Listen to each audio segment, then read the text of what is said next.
Hello, everybody. Welcome to Healthcare Sucks.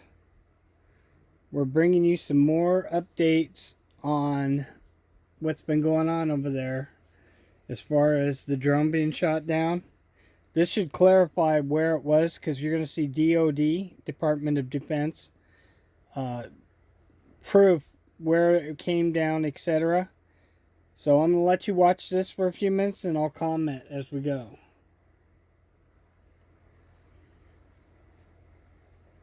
The U.S. and Iran tonight reaching a new flashpoint after the Iranians shot down an American surveillance drone. Here are the pictures tonight from the Pentagon. New U.S. surveillance that they say shows that drone that was struck falling from the sky. They say the Iranians used a surface-to-air missile to do this.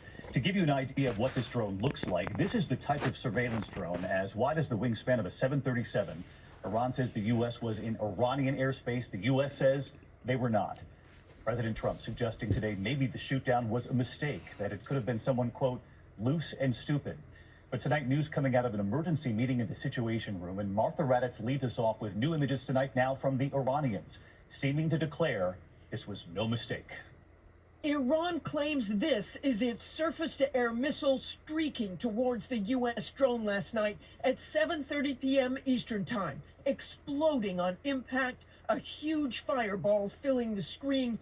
The video is not verified. The U.S. military also releasing its own video of the stricken aircraft plummeting into the water. Shortly after, Iranian TV announces the shootdown, claiming it was in Iranian airspace. Its Revolutionary Guard Corps stating an enemy that violates our borders will not return and will be destroyed. The Global Hawk, one of America's most sophisticated...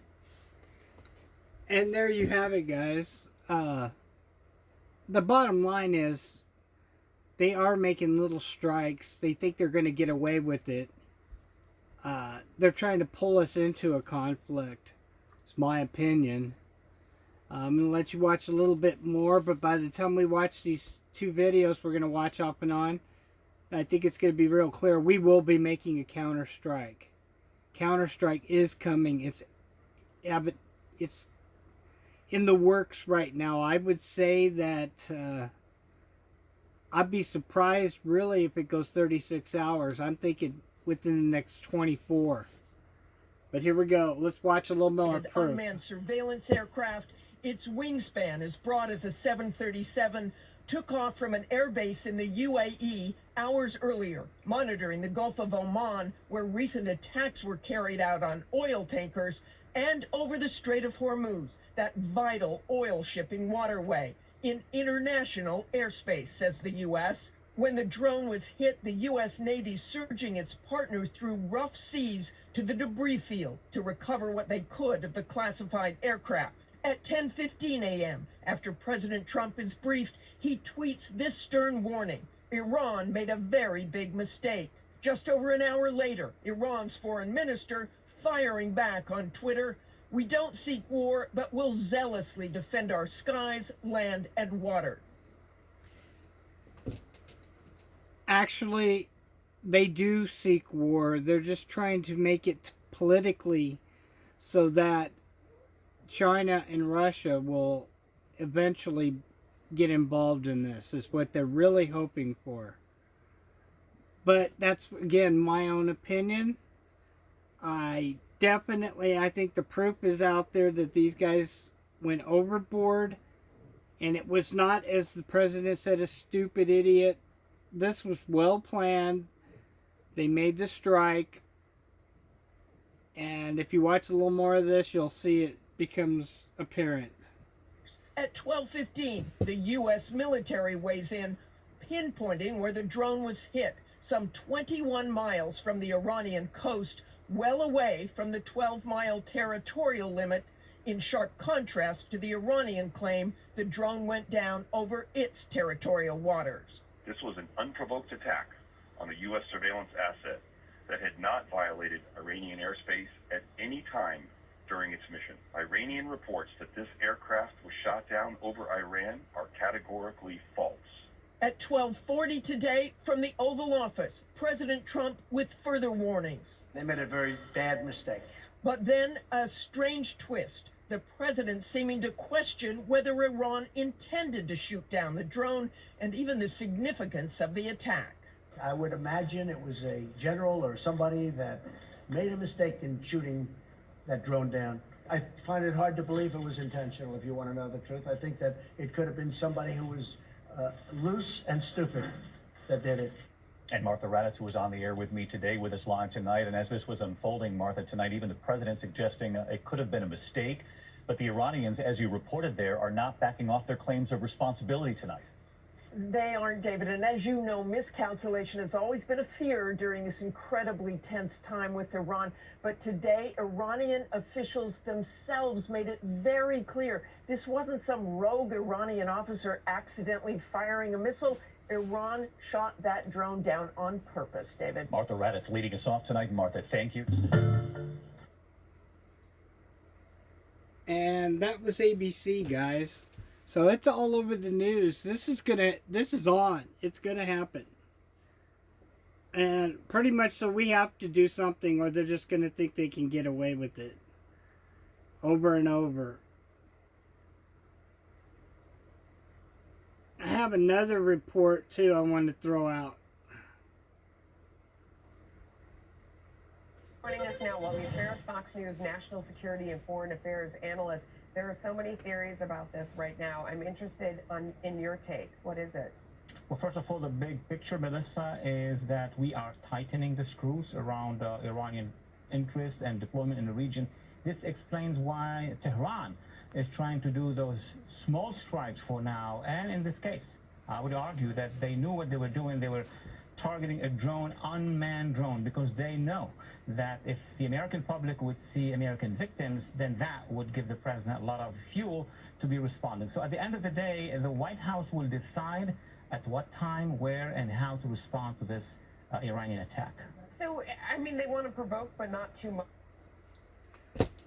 Right there, guys. That's exactly what he's saying is what's going on. Word for word. They're just seeing what they can get away with before they get a slap down. Personally, I think we need to slap them hard so they'll learn a lesson.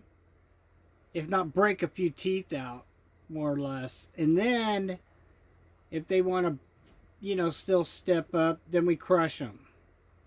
And that's exactly what's going to happen, guys. Whether you want to hear it or not, I followed these kind of things for years, and I can tell you that this is the nail in their coffin, the first nail. And if they step up or do the wrong thing right now, the rest of the nails will seal their fate. Listen to this a little more. What's the value in that? They need to continue to provoke so that their public, and remember, they control 4 regimes in the region, Iraq, Syria, Lebanon, Yemen. All these countries will uprise if they see that Iran has been weakened. So they're going to continue to show strength, but not beyond the red line, which is to harming Americans. They could shoot anytime or, bomb anytime our forces in Iraq. They're very careful about that, but they're going to continue with those small kind of actions. What do you think the appropriate response is? Well, there are a lot of scenarios. It depends on the big picture, on what the administration wants to do. If it feels it has all the strength, the political strength, unity, and resources to do a large scale against Iranian military, not necessarily on the ground or from the ground, then they can. But if they feel that politically they don't have that strength, they don't have that backing at this point in time, we will have to respond, but not to trigger a much wider conflict that we're not ready for now. Yeah. If they respond with force, what happens from there? What does the U.S. gain out of that, and what's the impact on, everyone's relationship in the region? Look, the Iranians have to do this because of their equation. They have to show strength. We have to respond somehow because we have allies on the ground as well, and because the Iranians will go 1 inch further. And of course, because the rules of engagement, if you are attacked, now this is a drone, next time it could be a manned vehicle or a tank or any other thing. So we are in a very delicate situation where we have to respond, but it doesn't have to be the way the Iranians would expect it, meaning going back to the base where those missiles were launched. Doesn't have to be that way. That's what the administration is discussing as we speak right now. Yeah, I mean, they must expect a response of some type.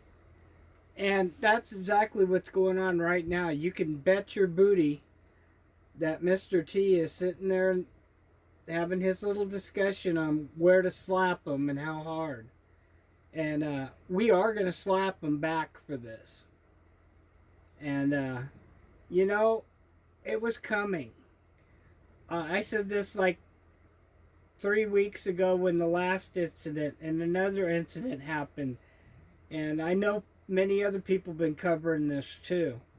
And this is not a surprise. We'll listen to another minute and then I'll cut us off. So, I don't know. I mean, do you go bigger or smaller than that? Do you go bigger to kind of push them back on their heels, or it's hard? It's hard to understand the chess game here if everybody kind of knows what should come next. You called it exactly what it is. It's a huge chess game. They know that they're going to be a strike. They want to try to use it to counter-strike and to show that they are sort of strong on the ground. But they have another message. They know that we have political divisions in Washington, and they feel that between now, if they can withstand between now and, let's say, the end of the year, next year is a campaign elections year, so they are trying to show strength to a certain point, not to be hit back against by us with a full-fledged capacity of the American military. What's the price of not responding?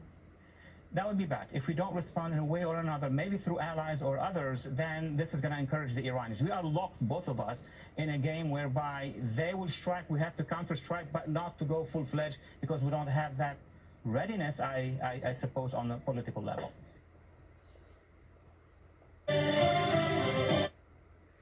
Okay, guys. There you have it. Let me know what you think. And remember, healthcare sucks. Over and out.